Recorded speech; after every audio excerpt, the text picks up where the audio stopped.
The interview with Paul McCartney after these messages. Look at this. And I say hello, hello, hello.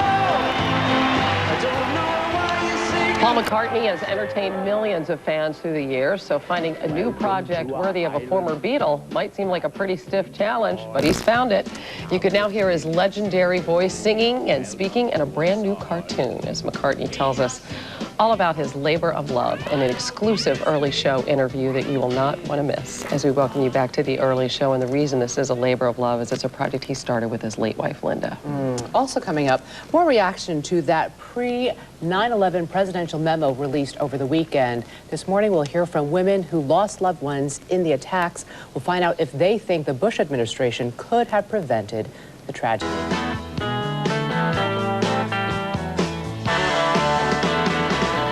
Legendary rocker Paul McCartney is releasing a new DVD. It's a special project that he produced with his late wife, Linda.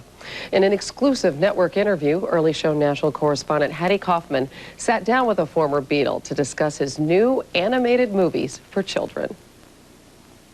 It's the way that we bongo the bongo. It's the way that we bang the big bass drum. People are going to hear McCartney's got a new DVD. They may think rock and roll concert. So live and let die. Not this time. Not this time, no. You're right, it is funny because people who know me for another thing, you know, live music or rock and roll, whatever. Sure. Some people will say to me, what were you on when you wrote that, man? You know, hey.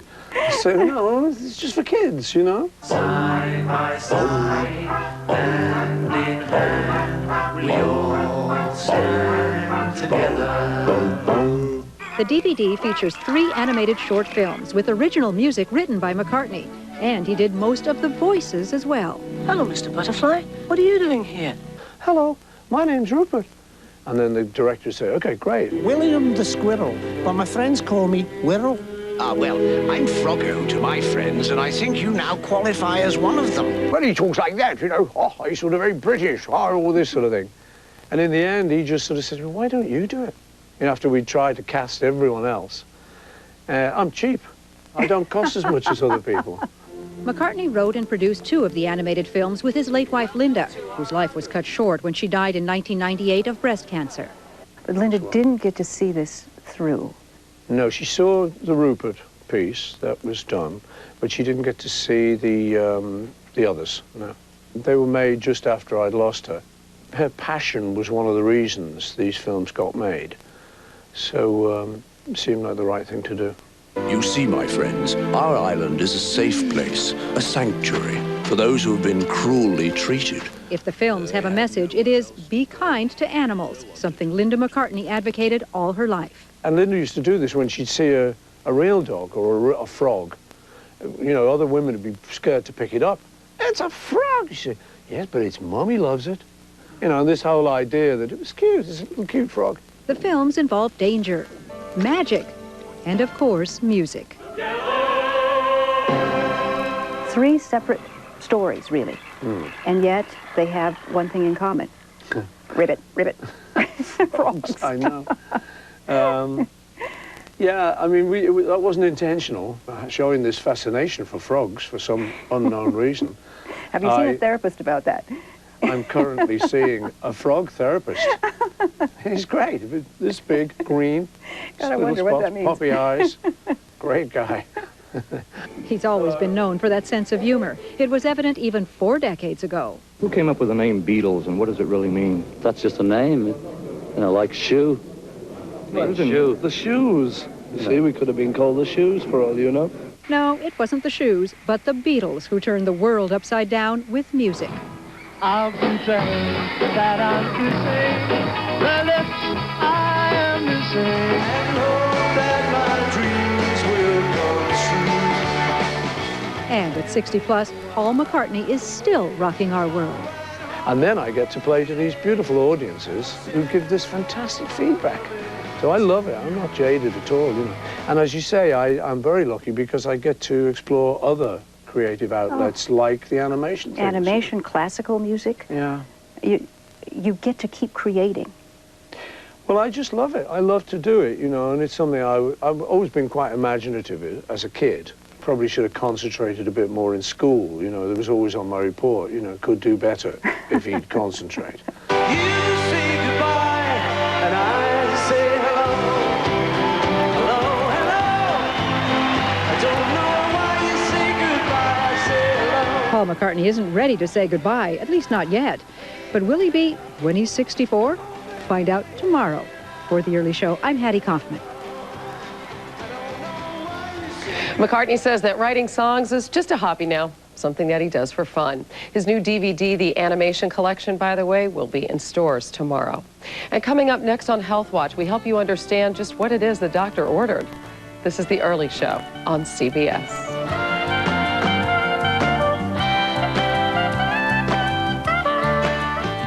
Like my...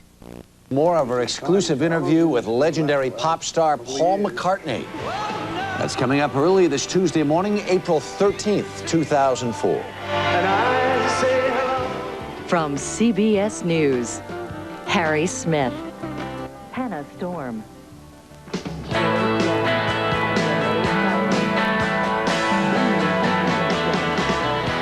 Music legend Paul McCartney is reaching out to a new generation of fans with an animated DVD. In part 2 of a rare and exclusive interview, McCartney told Early Show national correspondent Hattie Kaufman about his ambitious new project. They're in the old lady's house here, and they've flown down the chimney. There's a little cat here. Our cat comes in and it gets frightened. With his new DVD of 3 animated films, Paul McCartney is bringing to animation the same passion he's always brought to his music. She's got a ticket to ride. She's got a ticket to ride. At that point, did you ever have an idea that 40 years later you would be doing, not only making music, but exploring your creativity in every single fashion? No, it's true. I didn't really. I mean, we felt very lucky just to have a job then, you know, and we didn't think it'd last long. He loves you, yeah, yeah, yeah. With a love like that, you know you should be glad. There was interviews at the time. They said, how long do you think this is going to last? Well, a couple of years. And Ringo's saying, then I'll get a string of hairdressing salons. You know, it's like we didn't have much of a future, we didn't think. Still in the sort of... At 61, McCartney credits his childlike quality for keeping him creative. I could have got like very straight and, you know, become a suit and got very serious about things. But it just never appealed to me, that. You know, even if I'm in a business meeting, we still have a bit of fun. I think it keeps you feeling good about yourself. It keeps you feeling young. It means you can identify with people of all age groups, too. Right. I mean, kids to me aren't necessarily kids or younger people. They're just other people, you know. It's not like, hey, kid, you know, I know all about this stuff. Move over. Now I have traveled over every land and sea, and nowhere have I seen a place that runs so perfectly.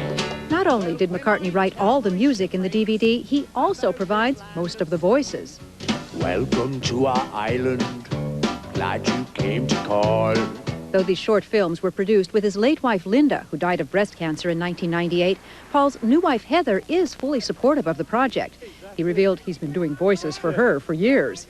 In the early days of me and Heather, nobody knew we'd got together, so it was kind of very private, so I would always ring her answer phone, and I would always be, hello, this is Vladimir. I give very good massage. Or, you know, Mr. Patel selling double glazing. Oh, very good double glazing. Please, we can undercut anybody you have. You know, it's like, She always knew it was me, and her assistant always knew. She'd pause on the phone. You didn't fool the assistant. Eleanor Rigby picks up the rice in a church where a wedding has been. Lives in a dream. Along with the new animated DVD, McCartney begins a concert tour of Europe next month. It seems there's always a new crop of teens falling in love with the music of John, Paul, George, and Ringo. These kids know the songs better than I do. I watch them to see how it goes. Oops, I made a mistake. Eleanor Rigby. Yeah, you're right. Now they know them, you know, and they just... And it's great. It's a really great tribute to the Beatles, particularly in that case, that the stuff lasts, you know, and it still works. You're not going to retire. No, I don't sort of feel like that. I think, there may come a point where I really think, oh, I really have had enough. I'm fed up, I don't want to do this anymore. But for instance, writing songs, pretty much any holiday I go on, if there's a piano, will always be there, or take my guitar. You still, And always. it's a hobby for me. I can't imagine me ever stopping wanting to write a song.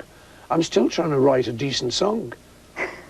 I'll get there. We can work it out. We can work it out. For The Early Show, I'm Hattie Kaufman.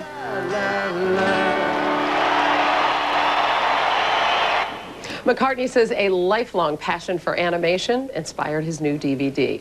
Coming up next on The Early Show, getting rid of wrinkles without going to the doctor. We'll see if home treatments are all they're cracked up to be. This is The Early Show on CBS.